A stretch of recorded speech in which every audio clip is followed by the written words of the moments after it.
Let's bring in Kristen Welker now, moderator of Meet the Press, for a little bit more analysis here. So, Kristen, you've got the congressman down in Texas voicing concerns. Former Speaker Nancy Pelosi also acknowledging that these questions about the debate performance are legitimate. It seems as if Democrats were whispering in the days after, and now they're starting to say these things out loud. They're going on television. How concerned is this White House that this is not something that's going to go away?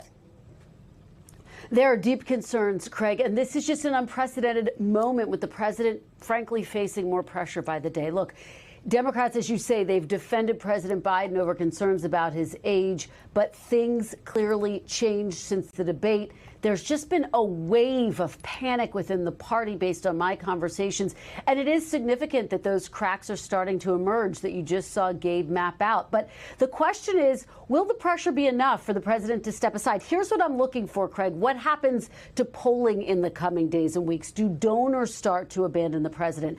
And do more lawmakers start to air their concerns publicly? If a top Democrat, for example, starts to come out and call for the president to drop out of the race, that's a game changer. That's when the floodgates really open. Now, look, at least one poll shows a slight increase in voters' concerns about the president's mental and cognitive health to serve as president. And that CNN poll that Gabe mentioned, also really fascinating, showing Vice President Harris doing better against Trump compared to Biden. So if more polls show a similar trend for the president, donors and elected officials' concerns could continue to snowball. And here's the rub, Craig. Yeah. That could potentially threaten Democrats in down ballot races in addition to the presidency. And that's when I think you'd see the pressure really mount. Kristen, really quickly here, Gabe just mentioned some phone calls that the president plans to make to party leaders, this news conference that he's planning for next week, maybe even sitting down for an interview as well. Beyond that, Kristen, what else can the White House do? What else should the White House be doing to try and ease some of these concerns? They've got to be out front on all of this, and it's just hard to overstate the level of the crisis that they're dealing with, given the pressure from their own party. Look, I've been talking to officials at the White House overnight within the campaign. They are defiant, Craig. They say they're prepared to keep fighting. They tout the fact that they raised $38 million since that debate.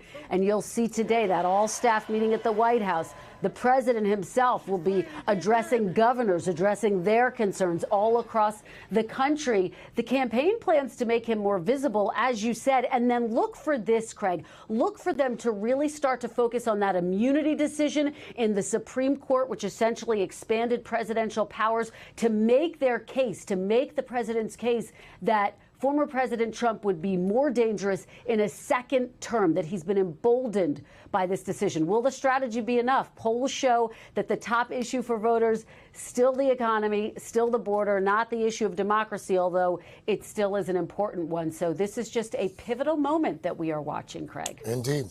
Moderator of Meet the Press, Kristen Welker. Kristen, thank you.